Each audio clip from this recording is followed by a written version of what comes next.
दोस्तों, William Carey का जन्म 17 अगस्त 1761 में इंग्लैंड में हुआ था। विलियम कैरी अपने पांचों भाई बहनों में सबसे बड़े थे। विलियम एक बहुत ही गरीब परिवार से थे और उनके माता पिता बुनाई का काम करते थे। कुछ समय बाद कैरी के पिता को एक चर्च में एक क्लर्क की नौकरी मिल गई और एक स्कूल में टीचर की नौकरी भी मिल गई थी, जिसकी मदद से विलियम कैरी काफ़ी किताबें पढ़ पाते थे। वो पढ़ने में इतना ज़्यादा इंटरेस्टेड थे बचपन से ही कि उनकी माँ रात को उन्हें ज़बरदस्ती सुलाती थी, क्योंकि जब वो एक किताब को पढ़ना शुरू करते थे तो उसे ख़त्म कर कर ही सोते थे। 11 साल की उम्र में विलियम कैरी ने इतनी मेहनत की कि उन्होंने खुद किताबें पढ़कर लैटिन भाषा को सीख लिया था। 14 साल की उम्र में विलियम कैरी ने जूते की दुकान में काम करना शुरू कर दिया, लेकिन उनके बॉस निकोलस एक बहुत ही अच्छे व्यक्ति थे।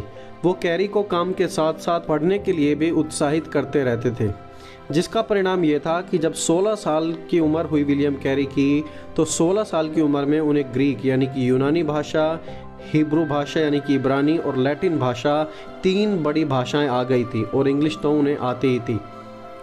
वो बिना स्कूल गए एक अच्छे पढ़े लिखे जवान बन गए, जिन्हें मात्र 16 साल की उम्र में दुनिया की 4 बड़ी भाषाएं आती थी: ग्रीक, हिब्रू, लैटिन और इंग्लिश। बाइबल में भी हम पढ़ते हैं कि परमेश्वर कैसे महान अगुओं को बचपन से ही तैयार करते हैं। जैसे कि उदाहरण के तौर पर हम देखते हैं यूसुफ, कैसे परमेश्वर ने उसे बचपन से ही तैयार किया। यहोशू, गिदोन, दाऊद, तिमोथियुस, और ऐसा ही कुछ बचपन से ही विलियम कैरी के साथ भी हो रहा था कि परमेश्वर उन्हें बचपन से ही बहुत सारी चीज़ें सिखा रहे थे। परमेश्वर का अनुग्रह उन पर बना हुआ था। विलियम कैरी अपने बचपन के दिनों में अपने परिवार के साथ चर्च तो जाते थे, लेकिन प्रभु का अनुभव उन्होंने सिर्फ 17 साल की उम्र में किया था, चर्च ऑफ इंग्लैंड में। और 20 साल की उम्र में डोरोथी पेलकेट से उनकी शादी हो गई। शादी के बाद भी कैरी मोची का काम लगातार करते रहे और साथ ही साथ चर्च में प्रचार भी करते रहे, लेकिन उनके पास पैसे कम होने की वजह से वो अपनी पहली बेटी, जो उनकी बेटी थी एन, उसका इलाज नहीं करवा सके, जिसके कारण 18 महीने में ही उनकी पहली बेटी की मौत हो गई।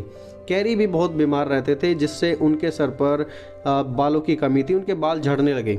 1786 में उन्हें एक पादरी घोषित कर दिया गया था कि अब वो एक पासवान हैं और अपने पिता की तरह वो भी एक टीचर की जॉब में लग गए थे।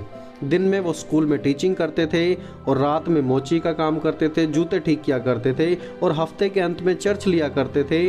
और साथ ही साथ डच, फ्रेंच, इटालियन, ये सब भाषाएं भी वो लगातार सीख रहे थे।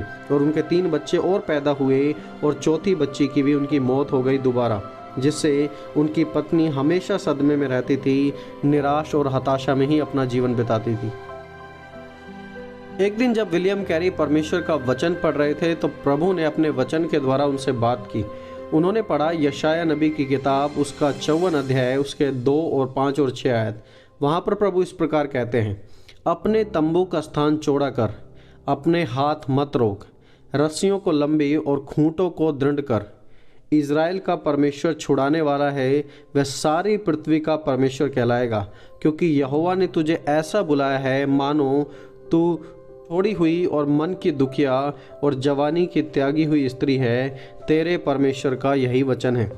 इसके बाद कैरी ने परमेश्वर की बुलाहट को महसूस किया और अपनी संस्था और अपने चर्च के अगुओं से दूसरे देशों में मिशनरी भेजने की बात कही। जब उन्होंने सबसे पहले ये बात कही कि हमें दूसरे देशों में भी मिशनरीज भेजने हैं, तो सब लोगों ने उनका मजाक उड़ाया और उनकी बात को बिल्कुल नज़रअंदाज कर दिया। किसी ने भी उनकी बात को सीरियसली नहीं लिया। लेकिन विलियम कैरी ने हार नहीं मानी। उन्होंने अपने दर्शन को लिखा और उसे बाइबल से भी बताया कि परमेश्वर चाहता है कि कोई भी नाश ना हो, और यीशु ने जाने से पहले कहा था कि जाओ जाति के लोगों को चेला बनाओ, उन्हें पिता, पुत्र और पवित्र आत्मा के नाम से बपतिस्मा दो। तो उन्होंने बाइबल से भी सपोर्ट करके इन बातों को अपने कलीसिया के, अपने जो चर्च के अगुवे थे, उनके सामने प्रभु के दर्शन को रखना शुरू किया। इस प्रकार धीरे धीरे कुछ लोग विलियम कैरी के फेवर में आ गए और फिर उन्हें अलग अलग चर्चों में बुलाया जाता था और बहुत सारे लोगों ने उनकी बातें सुनी। और जब बातें सुनी तो उसका रिजल्ट क्या था दोस्तों? पहली बार इतिहास में ऐसा हुआ, यूरोपियन मिशनरी सोसाइटी सन 1792 में शुरू की गई, ताकि दूसरे स्थानों पर भी, दूसरे देशों में भी मिशनरीज को भेजा जाए। इसी दौरान विलियम कैरी एक व्यक्ति से मिले जिनका नाम था doctor John Thomas. Doctor John Thomas पहले इंडिया आ चुके थे और इंडिया में वेस्ट बंगाल में रहा करते थे, और उन्होंने विलियम कैरी को बताया कि अभी तक भी इंडिया में बंगाली में और कुछ दूसरी भाषाओं में बाइबल नहीं है। और विलियम कैरी को ये बात टच कर गई और फिर क्या, वो निकल पड़े इंडिया की ओर परमेश्वर का कार्य करने के लिए। अब दोस्तों इतना आसान नहीं था एक देश से दूसरे देश में आना। उस समय इंग्लैंड से इंडिया आने के लिए समुद्र के द्वारा 5 महीने लगते थे, और उनकी पत्नी ने इंडिया आने से बिल्कुल मना कर दिया था, वो खुश नहीं थी। जिस समय विलियम कैरी इंडिया आए उस समय ईस्ट इंडिया कंपनी का राज था भारत पर। उन्होंने कैरी का प्रचार करने से बिल्कुल मना कर दिया। उन्होंने कहा कि प्रचार मत करो, क्योंकि उन्हें डर था कि ये मिशनरी लोगों को अच्छी बातें सिखाकर हमें उनके खिलाफ खड़ा कर देगा या उन्हें हमारे खिलाफ खड़ा कर देगा, और जो ब्रिटिश सरकार की फूट डालो और राज करो की नीति थी उसका अंत हो जाएगा। इसलिए उन्होंने स्ट्रिक्टली मना किया विलियम कैरी को कि यहाँ पर प्रचार नहीं करना। उन्हें शुरुआत में एक व्यक्ति को मसीह में लाने के लिए कई साल लग गए, इतना आसान नहीं था। पहला व्यक्ति कई सालों की मशक्क़त के बाद प्रभु यीशु के विश्वास में आया। मलेरिया जैसी बीमारी, जंगली चीतों का सामना करना, फैक्ट्री में काम करना, बहुत ही मेहनत का काम वो करते थे। जिस संस्था ने उनको सपोर्ट करने का कहा था उन्होंने कभी भी उन्हें सपोर्ट नहीं किया। वो सुबह 5 बजे उठकर इब्रानी से बंगाली और फिर हिंदुस्तानी फिर संस्कृत में बाइबल का अनुवाद करते थे।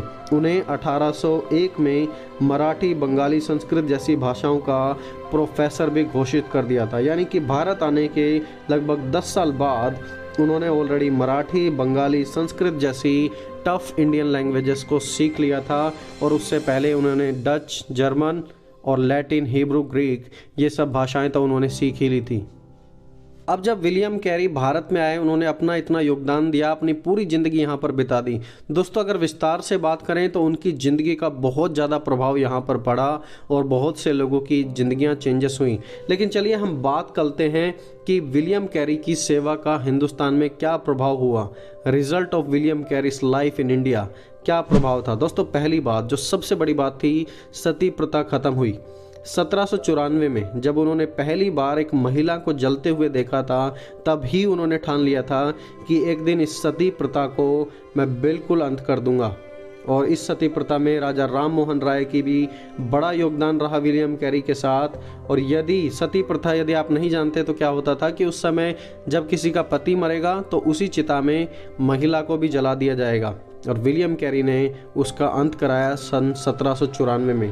दोस्तों दूसरी बात, सेरामपुर यूनिवर्सिटी आज भी इंडिया की सबसे प्रभावशाली बाइबल यूनिवर्सिटी है, जहां परमेश्वर के वचन की गहराई से शिक्षा दी जाती है। परमेश्वर के अच्छे विद्वान हैं वहां पर जो वचन का अध्ययन करते हैं और प्रभु के वचन को सीखने में और सिखाने में लोगों की मदद करते हैं।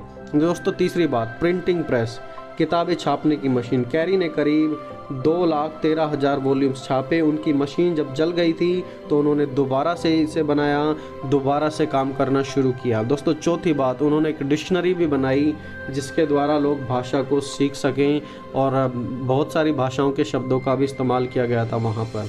सन 1834 में विलियम कैरी एक दिन बीमार हो गए और उनकी मौत हो गई, क्योंकि उस समय इंडिया में ज़्यादा अच्छा इलाज नहीं था, ना ही इलाज की कोई सुविधा थी, और जो हॉस्पिटल्स थे वो भी बहुत ही कम हुआ करते थे।